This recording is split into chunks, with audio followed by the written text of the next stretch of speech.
Hello, everyone. Welcome back to another episode of the 401 Access Denied podcast. I'm the host of the show, Joe Carson, Chief Security Scientist Advisory CISO at Delinea. And it's really exciting. I love doing these because I get to talk to amazing people. And it's one of the things that, it's one of the reasons why I started the episodes was to continue being able to interact and learn things. So I'm really excited to introduce the guest of today's show. Which is Nathan, which we've known quite a long time. It must be almost 10 years now. Almost 10 years, yeah. Absolutely. So Nathan, welcome to the episode and the show. Do you want to give the audience a bit of a background about yourself, who you are, what you do, and maybe some interesting things about yourself? Yeah. First of all, thanks for having me. This is, I think, a long time coming. You and I have been discussing this for a while, so I'm very happy to finally be here. Yeah, I've been in the security industry now almost 30 years, as it's sneaking up on me here a little bit.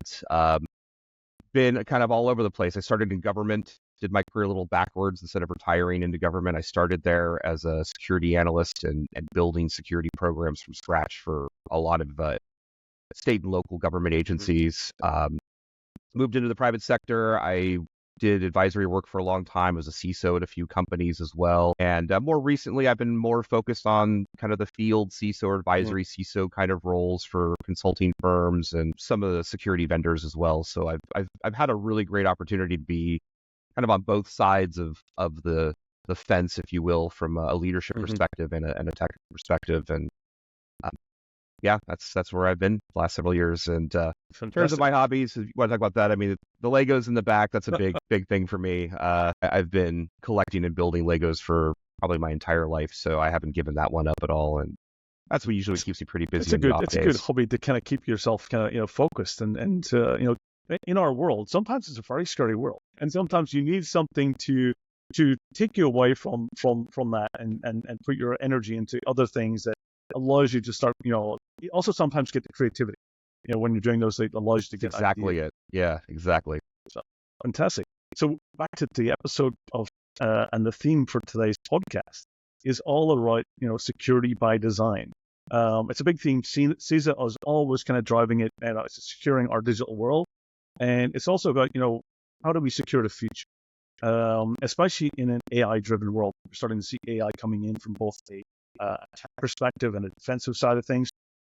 So when you think about securing by default, what comes to mind? What's the things that you kind of get into your mind when you think about strategies, threats, and risks when it comes to security by default? Well, I mean, I think in general, before we even jump into the AI part of it, which I think has its own whole section of this conversation, if you will, but I think in general, what we have to really keep forefront of our minds when we're talking about security by design is that it's imperative that security programs and the practitioners out there really start to embrace everything they look at through a risk lens and not from an IT technical lens.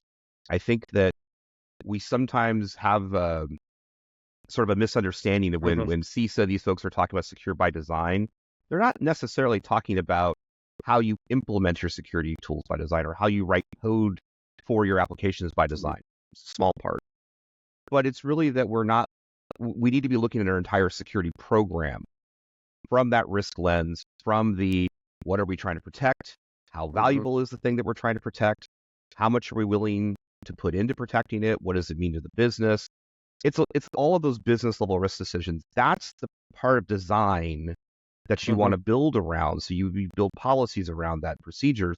Then you start to decide what tools support that, that kind of process. So I think for a lot of organizations, even today, I still see a lot of folks that struggle with that. They approach a secure by design process from a tools implementation standpoint purely. Absolutely. And while that's a part, you've got to really start with the risk lens. You've got to have the business engaged, understand what you're trying to protect. Then you can design the right tools and processes around that. That's got to be the foundation. If we can do that, you've got a much better chance of building a security program that's going to be successful in the long term. Absolutely. I mean, that's when you think about it, what you're saying is, that's the evolution of what security has been. We were born out of IT. That was the history. That's where we came from. But we have evolved and matured that it's no longer an IT problem. It's actually a business problem. It's a business risk. Because when those security controls fail in business, it always gets me thinking about when I always try to use metaphors. I always think sometimes look at it from our perspective. You can do all of the security protection of that car sitting in your garage, and you're not using it. You will have a different approach. If it's a tools approach, to making that car safe. But the moment you start driving it in the road with other vehicles, with maybe different terrains, different conditions, different speeds, then the risk changes. So to your point is that when you're thinking about is that we need to move away from doing security from a tools perspective, from a static perspective, to something that is context-based, that is based on the environment that actually is being used in. And that might change some of the ways and policies, enforcements, and how you measure it. So absolutely, I think it's, that we are through this. Not every organization is there. It's a journey, and many organizations are at different stages of that. But it is a maturity that we're seeing that security is not an IT-driven kind of perspective, and it's moving into the business-driven and business resiliency side. Yeah, 100%. And I want to echo what you just said in the sense of like not everyone's there, for sure. And if you're working for an organization that's not there, make that part of your effort. Like start to build those education sessions with leadership or other security folks. Like start to build that mentality of being risk focused instead of just purely on an IT technical side, because that is the future for security. That's absolutely where we're going to live in every organization, is that risk advisory function rather than a pure, you're the guys who implement or deployed our firewalls, right? No, I think every time, even when you get into that, is how you measure and how you do the measurements has always been wrong as well. Agreed. We always think about things as availability of the system. But what is that system actually functioning to the business? What's the service that it's supporting? And you think about, well, if that service is, let's say generating revenue, then you're not protecting the system, you're protecting this revenue. And therefore, depending on how much downtime that system has, that's the increase that you've got to business revenue in the top. So we need to kind of reverse how we look at, measuring and metrics, because I believe that we've been doing them wrong for way too long, because to your point, we've been doing it from an IT and a tools perspective, and not from a business perspective. And we also sometimes get too heavy into the methodology and terminology from that side. And we need to learn how to communicate in the business language in some regards, to getting better at one is getting the executive teams first of all. Well, and it's funny. Many times in my career, I've talked to CISOs all over the place who say things to me like, well, my security program's not working. I can't get any executive buy-in. No one wants to give me budget. No one, none of them seem to get what I do. And I've reached a point in my career where I literally will just look at that person and say, oh, I bet it's because your metrics that you're doing for your report to the board are things like total number of vulnerabilities found last month, total number of probe attempts on the perimeter last month, total number of patches deployed last month. And they look at me and go, how did you know that? That's exactly what I do. And you have to try to walk people through that process. It's like, well, first of all, look, volume-based metrics that you're talking about, that's an IT metric. That's a workload measurement. Like how much work did we do? If you're presenting to the CTO or CIO, that's the right metrics. Right, but exactly, because you're trying to tell the technical folks, here's how much work we have to do this month or this quarter, right? These are the numbers of vulnerabilities or the number of patches we have to deploy. So for technical people, that's a reasonable metric. But for a business person, so you deployed 5,000 patches this month. Is that good? Is that bad? Tell me how much money we made. Like that's all they really care about. So getting away from those volume-based metrics, to your point, that's how we did it 20 years ago, because 20 years ago when security programs were just starting, we were operational. We were just implementing tools. But as we've evolved and matured, those metrics have to go, at least for the board, those metrics have to go away. We have to get to that place where we're saying, percentages and risk scoring, use letter grades. I don't care. Like use something to just represent the state of risk for the whole environment. That's where you want to start to live. Absolutely. One of the things I've admired over the years was, Paul Proctor. I don't, Paul, he's one of the Gartner analysts he's really driving the business outcome driven metrics from a security perspective. And I love that initiative. I remember talking with Paul, years ago about this, and I really admired kind of, the research he was getting into. And it makes the realization is that that's where we need to be getting to, is business outcome. How was it helping the business? And it was when I was talking with Paul about this years ago. It was also the realization that I did a pen test years ago on a power station, and it was me and the CISO to present it to the board, and those were the types of metrics. And did the vulnerabilities to be fine? So what was the incidents? What was the misconfigurations? We took it from a tool IT perspective, and the CISO and the CFO said, when we went through and we did the presentation, the CEO said, "Oh, it's a great presentation. It's shared his budget tonight." And I'm going, oh, I was in shock. It was a time for me, when I was realizing it's like I failed, and I wanted to know why. And we got to talk afterwards, and literally the CFO and CEO said to us, it was like, "You didn't show us how you're helping us do the business better. How are you helping employees?" And that was a fundamental turning point in my career when I realized actually my job is now changing. And that was the time where it's me moving from IT security focused tools person to realizing that actually my skill set's still that. My skill set's cybersecurity knowledge and experience. But my job has changed to helping basically businesses reduce risk and becoming more resilient, protecting the brand, protecting the revenue. And that was an evolution. It was a realization that my job is to help employees be successful, but by doing it in a much safer, less riskier approach. And that was a fundamental change, and my mindset changed.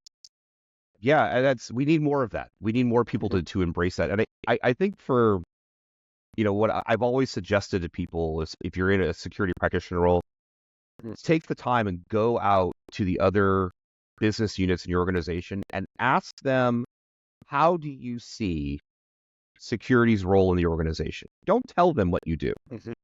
Let them tell you what they think you do. And what you're going to find really quickly is everybody's got a different answer. If you go and talk to legal, they're going to tell you something like, "Oh, you all help us with policy compliance or regulatory compliance, right?" If you go talk to HR, they're like, "Oh, you're the people who do forensic stuff for us when we let somebody go."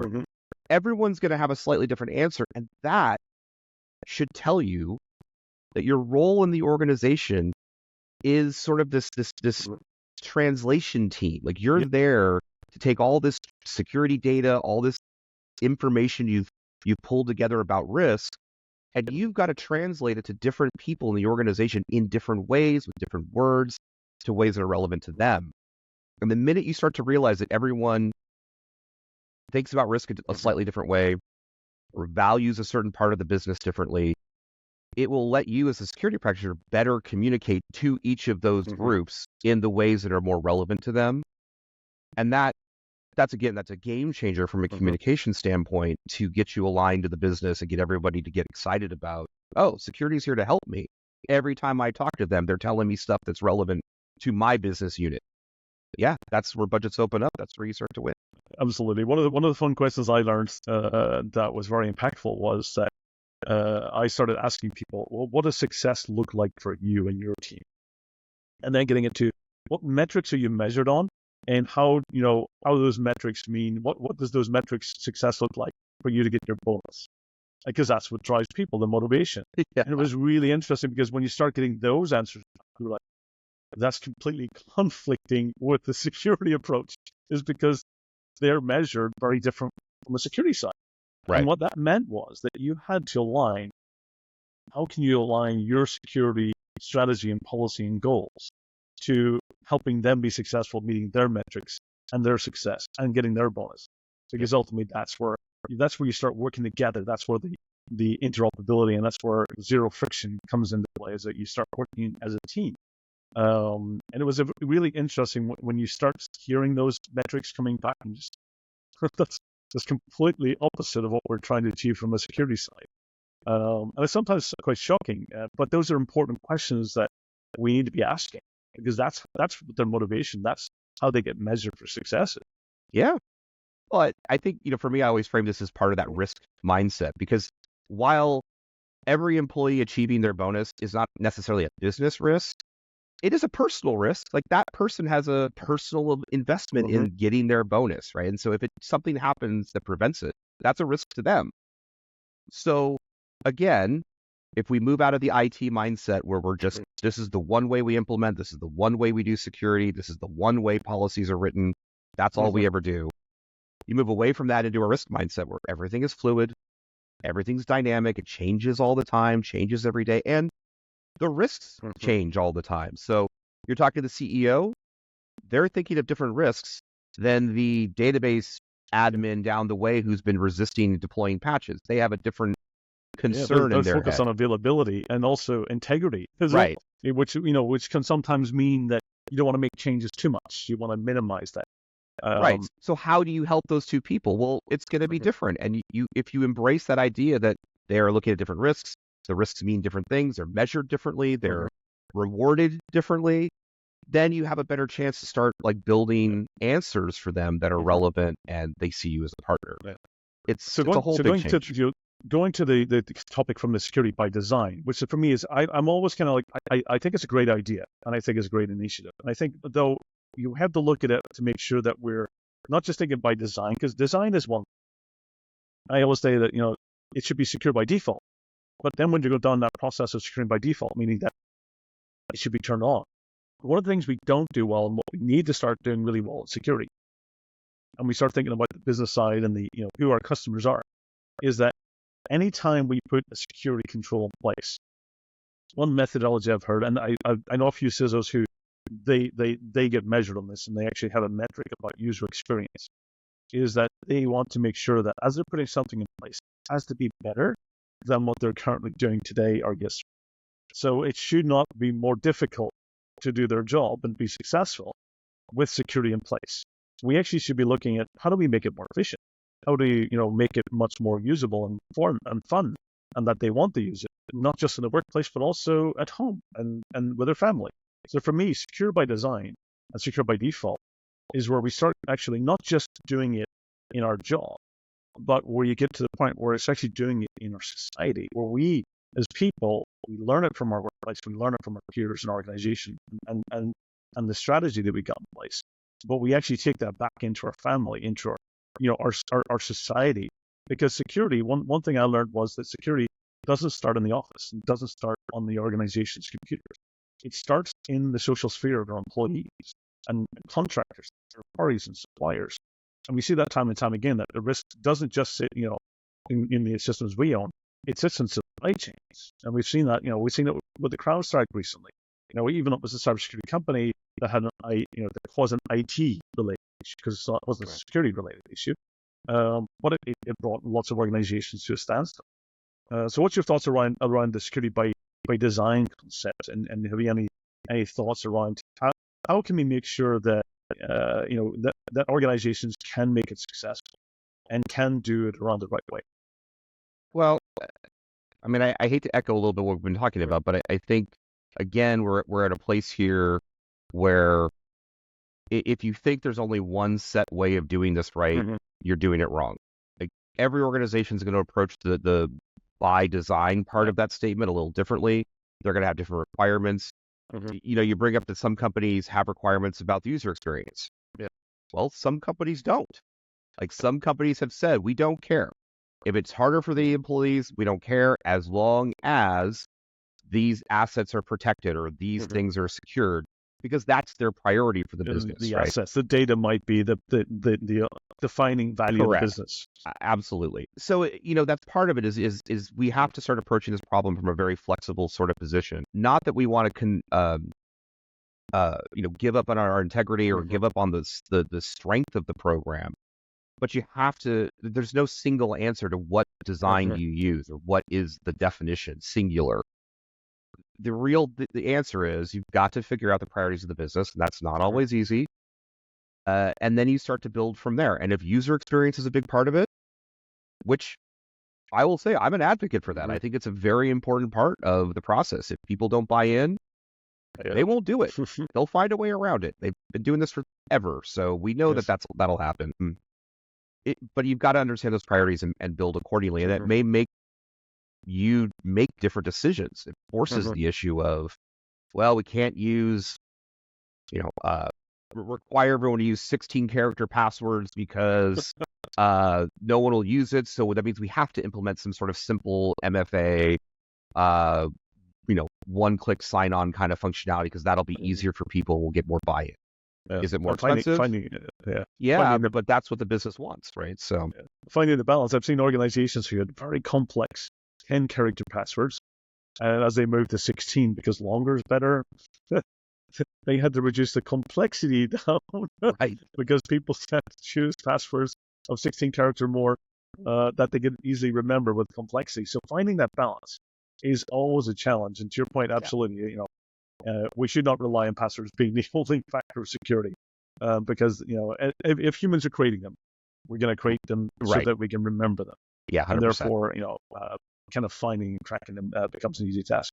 So we're getting into the world of AI has been on the trending. So for me, I just see AI as advanced automation, augmented intelligence. We're getting there, and it is maturing. It is becoming much more normalized, much more practical in regards to where it's actually helping, both from a defensive perspective, but also from a defensive side. What's your views around, how do we make sure, as we're going down this reality of a future where AI is going to become part of everything?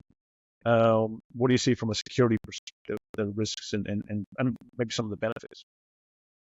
Well, so it's funny that we're going to talk about this today because this is something I've been spending probably the last year or so at various conferences and events across the world here. I've been giving a talk specifically about this problem. What amazes me is that, though the rise of ChatGPT, really kind of the beginning of last year, put a lot of attention on AI, we're still, year and a half later, we are still consumed by hype.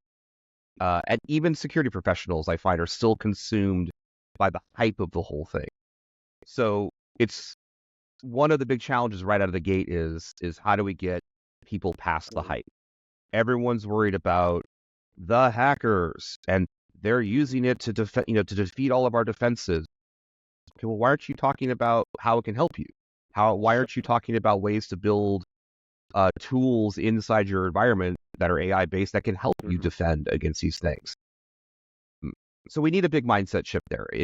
AI at the end of the day is just another tool in the toolbox. It is. I fully 100% agree with you. It's an advanced form of automation, right? It's an efficiency multiplier. Great. Absolutely. I mean, How do you use it better? It can help me find things much faster than I would have taken. What I can do is I can put the parameters in place to say, go look for these let's say attributes on prompts, and it will do it much faster than I could do manually. Yeah. So absolutely, it's an acceleration, an efficiency model. And there's two types. I think we're going to have two types of AI models. There's going to be basically kinetic and non-kinetic, meaning that you have kinetic where basically you will say, the algorithm itself, the AI algorithm, can actually make decisions and act on those decisions. And what you end up having is the auditability, explainability going, saying, why did they make decisions? And maybe you need to improve or alternate. Then you've got the non-kinetic, which means that it's going to provide humans with options and provide transparency into what those option outcomes potentially are, so that we can make the decision. So that's where I see that kind of this going is where you've got the fully autonomous algorithms, which are kinetic based, and the non-fully autonomous, meaning that humans will make the ultimate final decision.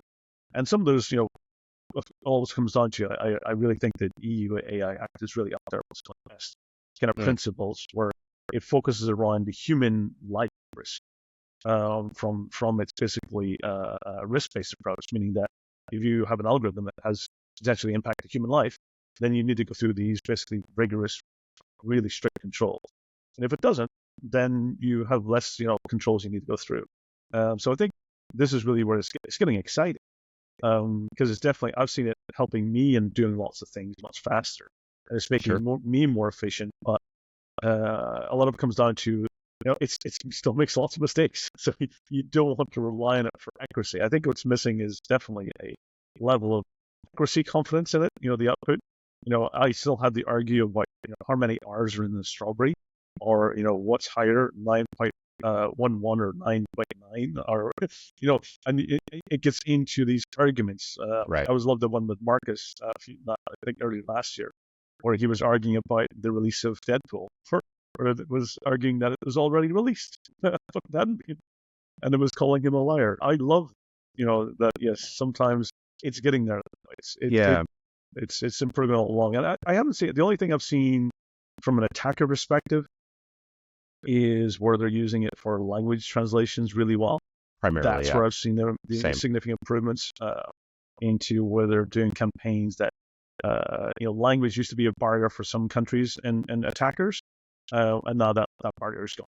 Yeah, I've seen the exact same thing. I mean, a lot of the fears that, AI was just going to write perfect malware code out of the gate. Just all you have to say is like, write a piece of code that cracks into company A. It doesn't do that. Now, it's an efficiency tool. Yeah. If you want to get, some code written and you're not a developer, you can start with something that won't work, but you're 80% of the way there and you could start to work on it, right? Most crafty attackers don't really need that. It's just going to make what they do a little bit faster, which goes back to the whole automation efficiency thing. Right. I think for me, one of the big focuses needs to be on the sort of quantification of that efficiency. Yeah. When you talk about, and I love your description of sort of the kinetic and non-kinetic uses of it, the value proposition for a lot of organizations around the non-kinetic uses of AI tools cannot be expressed enough. When you look at something as simple as managing a SOC, you've got a team of people who are essentially looking at a lot of data from different sources, and they're trying to make good decisions about everything they're seeing. Okay. Everything's red. Yeah, right. So I have got to make decisions about what do I do. So you start to think about things like, okay, but if I have to pull a log file from something, I have to interpret that log file to figure out what it means. I might not be familiar with the systems. I need to go search something, look up what that thing is or what that application is. Let's say that takes you half an hour, whatever the time is. But an hour of research times however many incidents per day, times how many per month, per year, how many hours are being spent by your SOC analysts just trying to figure out the problem so that they can then make the decision they need to make to help lower risk. This is one of those places where AI can be really good. This is where machine learning can step in and help sort of convert some of this data, or Gen AI, can sort of convert some of this into easy language to understand. If you're working on smaller data sets without sort of public data noise in it, your data is going to be cleaner. The results are going to be more specific. You're going to be able to say like, hey, what is that server? And it can just fit back and say, oh, here's what the server is. It's a domain controller that has all these things. The reduction of time to answer the question of what is the thing or what is the problem, that's tangible ROI for a business. Huge. I mean, if you're looking at a specific event and you're thinking, well, where's this all connected to? You can simply ask, I'm looking at this specific event. Show me the origin of the original source of world this came from. Right. If it can take you all back to that original, initial kind of session or initial, command, that's huge. It's huge savings. I do see this from a SOC perspective. It's going to create lots of SOC assistants. I could be a generalist in certain areas, but then I've now got my mini me's of expertise in certain areas that are my assistants, and all I need to be able to do is understand about how to ask the questions in the right way for them to be effective for me. Yeah. And that's huge. Whether being a detection engineer, whether being an incident responder, whether being somebody who's looking at a specific, password change event or a log-on session, or an IP address, which has ever been seen before in my environment, and I can go and search through all the evidence and find you say, well, here's the dates and here's the sessions that IP address came. That's a huge value. And also, attackers are also using the other side is that when they do data dumps into the exfiltration, they're saying to the algorithms, go and tell me how much ransomware I can demand from this organization, because what's their financial results look like. So they're analyzing data, accelerating that as well. So it's happening in both sides where you got that efficiencies. Yeah. And I really loved one of the episodes I did earlier this year with Miko. And he called it, we're in the era of battle of algorithms. So algorithms are going to be, it's not humans going to be fighting against algorithms, and who has the most efficient algorithm will win. Well, because it all comes down to data. If you can make the better decision faster over essentially the same data, you win. Like that's going to be the trick. It's the game of chess. Yeah. The person who makes the decision faster, makes them move quicker, will actually have the upper hand. And that's what we're in, and that's what we're seeing. Algorithms being really good at those types of very specific types of games. that have rules, have physically, lots of history of models. Right. And if you know all the possibilities and you can do them much faster, you have the upper hand. Yeah, and I think that when we talk about models and especially model training, I mean, this is where I think some of that secure by design stuff starts to bleed back into the conversation a little bit because, you know, if we start from one extreme, which is we're still buying the hype and we're scared of it all and, we don't really understand it. Well, yeah, it looks really bad and completely unuseful. It's not accurate. And, if I hear another executive say to me, well, my kids showed me ChatGPT and, it doesn't do anything right, so I'm not ever going to use AI. Stop. Just stop with that, like right there. But when we start to look like, okay, well, if I want to take advantage of efficiency, how can I implement an AI model, an AI tooling in such a way, but by design, it's safe, it's secure, I can trust the results, and I get the operational benefits out of it. And I think that is starting to lean a lot of companies into, smaller, purpose-built AI data sets and AI models. We're seeing a lot of the security vendors are starting to kind of go down this route. Yeah, normalization of what they're doing.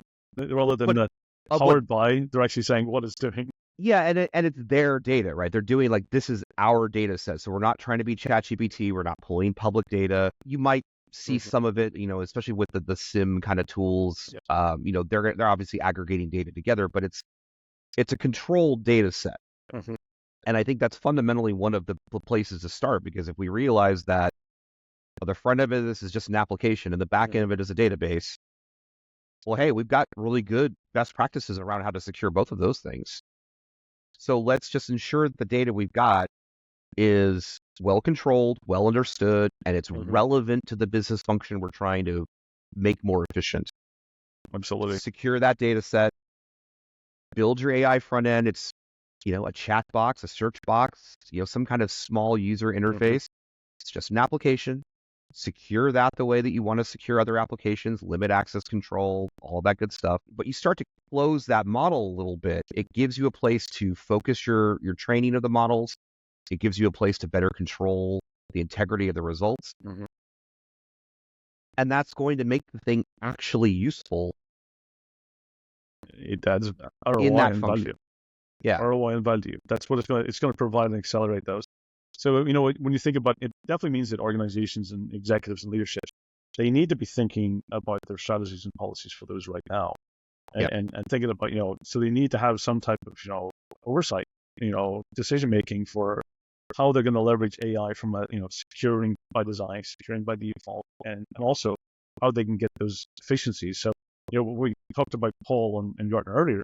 It's about how you get basically, AI, driven outcomes with efficiencies sitting in that place as well. So, a question I've got for you: how do you stay up to date? I mean, this world is so, in our industry, we've been quite a long time. We've seen lots of evolutions and changes. What do you use to stay up to date? How do you stay kind of knowledgeable? And there's any places you go to stay current?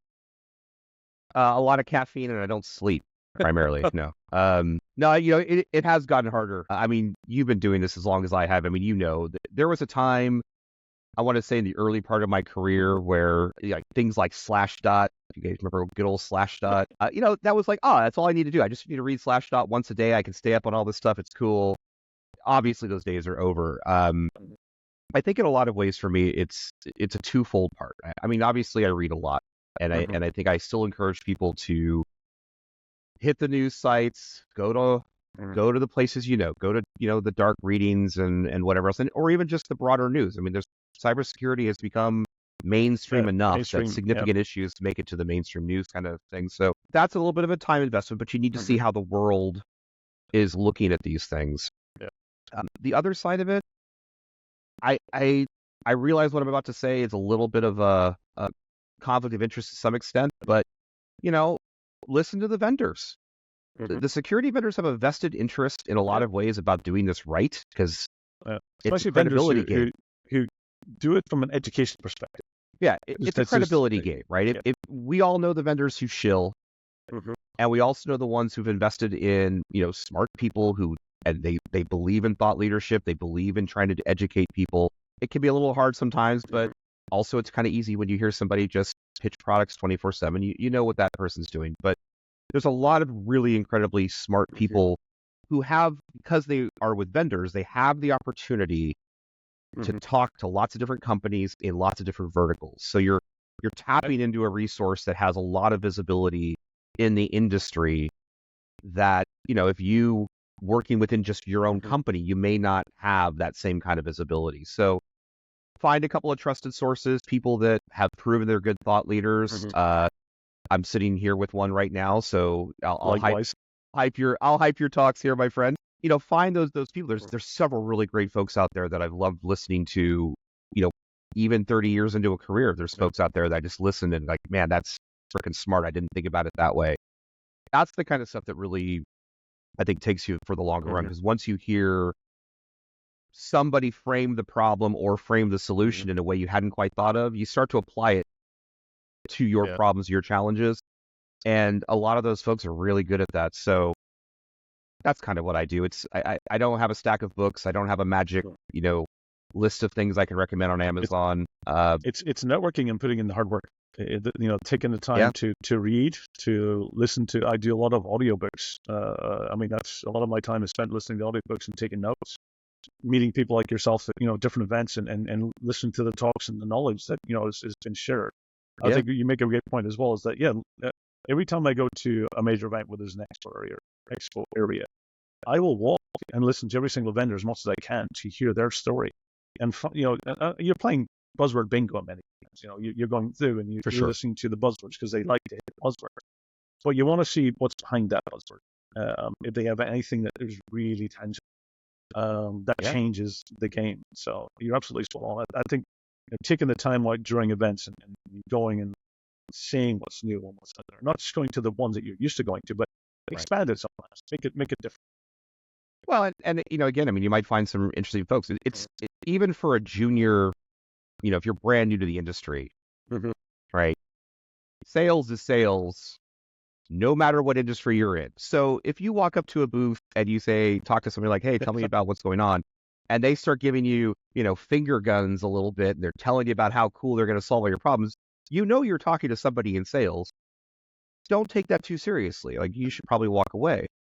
But I love having conversations with some of the folks at startups, because often it's somebody who's been in the industry a long time, or somebody who's the founder, who's just sometimes building their own thing. Yeah, absolutely. They're really passionate about it. They think they've got a solution for a problem. Cool. Tell me what you're seeing, because you've been doing this a long time and you believed in it so much. You're starting off a company with 5 of you. Boy, I may not always agree with what they're doing, but I learned so much about how they see it, how they're tackling the problem. So much to be learned there if you, to your point, strip away a little bit of the buzzwords and all the rest of it. Give me some ideas about how you're thinking about the problem, because then that's going to help me think about the problem better too. Absolutely. Nathan, it's been awesome having you on. I always really enjoy listening to you, always having conversations, and I do admire what you do in the industry and making the world a safe place. So thank you for everything you do. Any final words of wisdom for the audience that you want to share? I think the thing I love to echo the most is just really embrace that risk mindset. The world is changing under our feet every minute of every day. If we're going to take an approach that everything is very technical and it's all ones and zeros and it's absolute, we're going to fail in trying to protect our organizations and trying to progress ourselves. The more that we embrace that dynamic, ever-changing landscape, and it's hard, but the more we do that, the more we'll be successful in this, and the better we're all going to be off for taking that approach. Absolutely, security is no longer an IT issue; it's a business issue, and we have to move to that ideology. So it's 100%. Been awesome having you on. So for the audience, again, tune in every 2 weeks for the 401 Access Tonight podcast. Nathan, many thanks for being on. Really enjoyed listening and talking with you. For the audience, follow up, catch up with Nathan on social media. I'm pretty sure that we'll make sure that your contact details are available. So if people have questions or want to learn more or connect with you, we'll make sure that's available. So thank you, everyone. Take care, stay safe, and see you soon in another episode. Cheers. Thanks for having me, by the way. Thank you.